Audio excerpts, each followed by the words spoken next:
Chelsea's 2004-05 Premier League team belongs in any conversation about the greatest teams in English football history. Under Jose Mourinho, a club that had been searching for a league title for half a century assembled a ruthless, well-drilled unit that combined ironclad defending with enough attacking quality to win consistently. The numbers underscore the claim. Chelsea finished with 95 points, conceded only 15 goals, and kept 25 clean sheets. Defensive records that still stand to this day. But how did Chelsea achieve this? This is the story of one of the greatest teams in Premier League history. The transformation was not accidental. Roman Abramovich's investment provided the resources. Mourinho supplied the tactical clarity, discipline and psychological edge that turned expensive talent into a coherent winning machine. From the moment he arrived and famously declared, "Please don't call me arrogant, I think I'm a special one." Again, please don't call me arrogant, because what I'm saying is true. I think I'm a special one.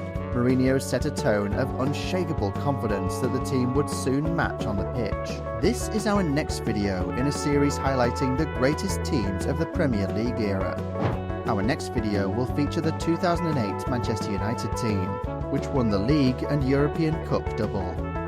If you'd like to learn more, consider liking, sharing and subscribing. Thank you. The roots of Chelsea's triumph stretch back to the summer of 2003, when Roman Abramovich purchased the club for around £140 million. At the time, English football had never seen an owner with such financial clout or willingness to invest. Abramovich, a Russian billionaire, quickly poured hundreds of millions into player recruitment, transforming Chelsea from hopeful challengers into a squad capable of rivaling Arsenal and Manchester United. As The Guardian wrote at the time, his arrival changed the landscape of English football overnight. Despite Abramovich's investment, Claudio Ranieri's Chelsea fell just short in 2003-04. They finished second in the league and reached the Champions League semi-final, but still lacked the ruthless edge of champions. Abramovich, pragmatic in his ambition, decided the team needed a new leader, one who had already shown he could win against the odds. Enter Jose Mourinho. The Portuguese coach had guided Porto to the UEFA Cup in 2003 and the Champions League in 2004, stunning Europe with disciplined tactics and fearless belief. At just 41, he had already marked himself as a master strategist. Mourinho's first press conference at Stamford Bridge remains one of football's most iconic moments. Calmly, and with a hint of bravado, he told the English media, "Please don't call me arrogant, but I think I'm a special one." Again, please don't call me arrogant, because what I'm saying is true. I think I'm a special one. That remark set the tone. Mourinho's philosophy was transformative but straightforward. Defensive organisation first, relentless discipline, and a mentality where winning mattered above all else. He demanded intensity in training, imposed strict rules on his players' conduct, and cultivated an us-against-the-world psychology that quickly took root in the dressing room. As John Terry later reflected on Mourinho's arrival, "From day one, he made us believe we were the best. He made me feel like I was the best defender in the world. And when a manager gives you that kind of confidence, it changes everything." With Abramovich's resources and Mourinho's brilliance, Chelsea now had the perfect storm: money, talent, and a leader capable of turning potential into dominance. Chelsea's summer of 2004 was one of the most ambitious in Premier League history. Backed by Abramovich's wealth, the club spent over £90 million to reshape the squad in Mourinho's image. The recruitment was not about 𝐾𝐨𝐺'𝐿 for show. It was precise, designed to strengthen key areas and add resilience.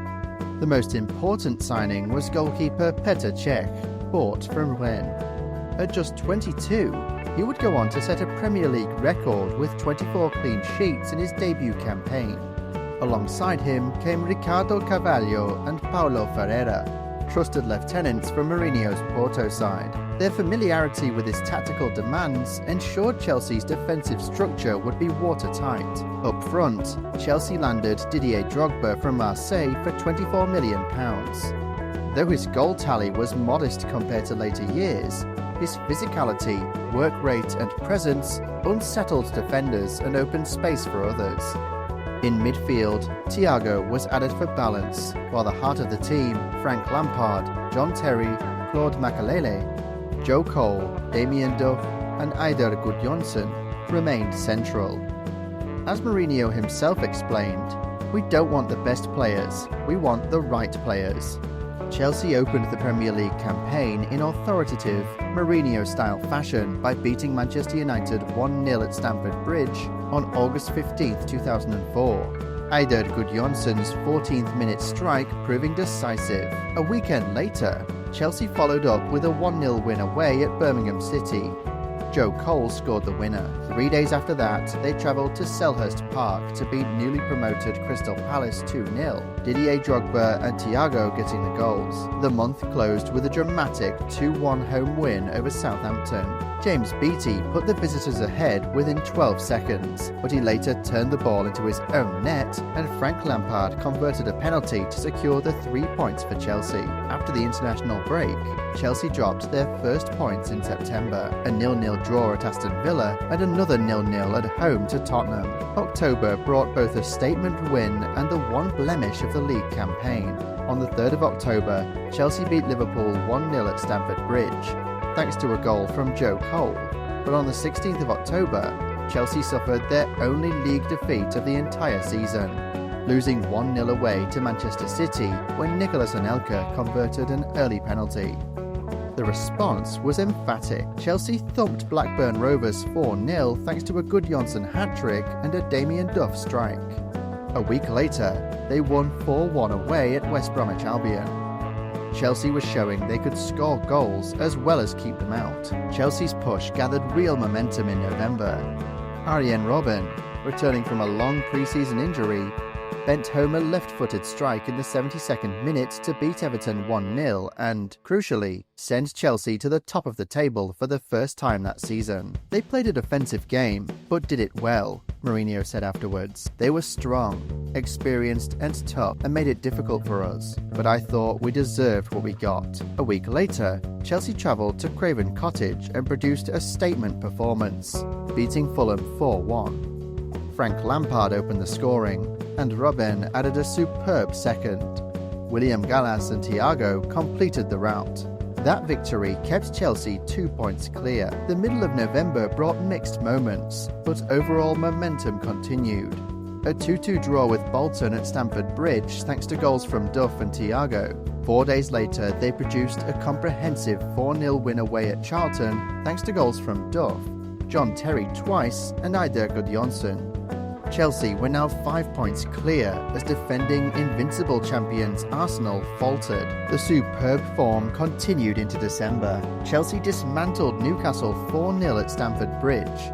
Lampard, Didier Drogba, Robben and Matteo 𝐾𝐨𝐺 the scorers, a display that combined power, craft and ruthless finishing. 10 days later, they visited Highbury and, despite going behind twice to Thierry Henry, hauled themselves back to earn a 2-2 draw with goals from Terry and Gudjohnsen that preserved their lead against the old champions on their own turf. If you'd like to learn more about the Invincibles side, consider watching our video. I'll put the link below. Chelsea closed out the month by winning all their remaining fixtures without conceding and ended the year top of the table. Chelsea's brilliant form continued into 2005. Joe Cole's late winner at Anfield on New Year's Day set the tone. The Blues were no longer just hard to beat. They were beginning to impose themselves. A week later, Didier Drogba announced himself as a top-level Premier League striker at Stamford Bridge. 2 quick-fire goals in the 15th and 17th minutes blew Middlesbrough away in a 2-0 win. That victory was followed by a composed 2-0 win at Tottenham, in which Frank Lampard again proved the team's heartbeat, and a 3-0 home win over Portsmouth. These results closed out January, with Chelsea sitting 10 points clear at the top of the table. Chelsea now had a commanding lead. February began with a gritty away win at Blackburn. Arjen Robben's early strike and a crucial Petr Cech penalty save made it 1-0 at Ewood Park. That game was one of the season's defining mini moments. That Blackburn victory marked Chelsea's 8th straight league win and pushed them 11 points clear at the top. Chelsea then dropped their first points of 2005 with a 0-0 home draw against Manchester City, but they quickly regrouped and eked out a 1-0 win at Everton. March brought two interlinked storylines: the end of Petr Cech's extraordinary run without conceding, and Chelsea's mental toughness in reply. At Carrow Road on the 5th of March, Chelsea's sequence of clean sheets finally ended when Leon Mackenzie scored for Norwich. Cech remarkably had gone 1,025 minutes without conceding a goal. Chelsea recovered. Joe Cole had earlier opened the scoring. 𝐬𝐮𝐬𝐜𝐵𝐿 tapped in, and Ricardo Carvalho headed the third to make it 3-1. Petr Cech's own words captured the mix of personal satisfaction and perspective. Before the match, I told myself it would be nice to achieve 1,000 minutes when I'm so close to it. I achieved that, so I can be satisfied. Chelsea had been on an extraordinary run. Since November 27th, Chelsea played 14 games, winning 12 and drawing twice. They had only conceded 3 goals during that run. Back at Stamford Bridge, the Blues ground out a 1-0 win over West Brom thanks to Drogba, and then demolished Crystal Palace 4-1. Lampard and Joe Cole among the scorers, with 𝐬𝐮𝐬𝐜 adding 2 to close the month with their grip on the title race unshaken. By the end of March, Chelsea were clearly closing in on their first top-flight crown in 50 years and several defensive records. A hard-fought 3-1 win at Southampton on April 2nd, 2005 showed the balance that Mourinho demanded. Frank Lampard's 22nd minute strike opened the scoring, and 𝐦𝐨𝐫𝐿 added a brace to finish the job. Not every game was comfortable. Chelsea drew 1-1 at home against Birmingham City on April 9th. 2 weeks later came a cagey clash with title rivals Arsenal at Stamford Bridge on April 20th. The goalless draw was hardly a spectacle, but it reinforced Chelsea's defensive dominance. Another clean sheet, another point preserved against the reigning champions. In Mourinho's words, the team was fantastic, the way they reacted and turned the game around. That resilience was paired with attacking brilliance when needed. On April 23rd, neighbours Fulham were beaten 3-1 at the Bridge. Joe Cole broke the deadlock. Collins John equalised, but then Frank Lampard produced a brilliant finish from Arjen Robben's cutback before 𝐬𝐿𝐴 sealed it late. The win left Chelsea on the brink. Just one more victory and the title would finally be theirs. The decisive afternoon came at the Reebok Stadium on April 30th, 2005, where Bolton stood between Chelsea and history. After a tense first half, Frank Lampard carried the weight of 5 decades on his shoulders. His first strike, a powerful shot on 60 minutes, broke the deadlock. His second, 16 minutes later, came after rounding 𝐬𝐿𝐴 and sliding the ball home with supreme composure. The 2-0 win secured Chelsea's first league title in half a century, with 4 games to spare. Lampard later reflected, "They meant so much to me personally, but more importantly, it was what they meant to the club and the fans to win the league that year." Mourinho, meanwhile, was typically composed in triumph. Rather than bask in the glory, he cast his eyes forward. This championship is not the end of the process, it is the start. It was a line that summed up the sense that this Chelsea side was not merely champions, but the beginning of something far larger. The remaining fixtures became a coronation tour. On May the 7th, Stamford Bridge celebrated with a late 1-0 win over Charlton. Claude Makelele scored from a rebound after missing his penalty. Days later, Chelsea travelled to Old Trafford and swept aside Manchester United 3-1.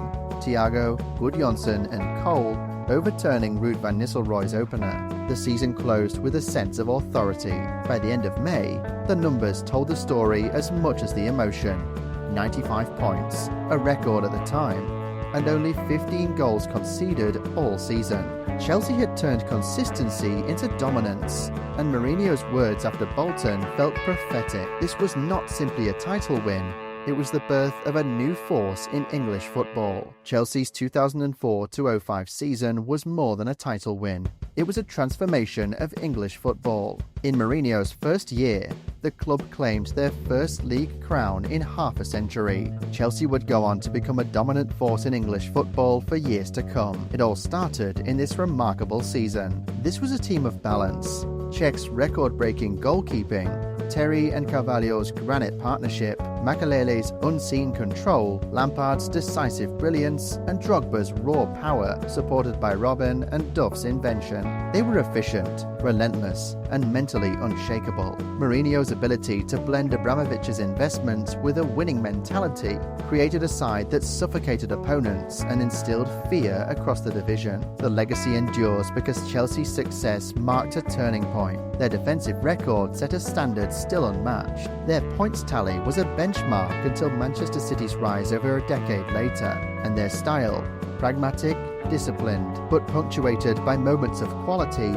became a blueprint for winning in the modern game. That was the story of how Chelsea became one of the greatest champions in the history of the Premier League. Our next video will feature the 2008 Manchester United team, which won the league and European Cup double, including Ronaldo and Rooney. If you'd like to learn more, please consider liking, sharing, and subscribing. Thanks for watching.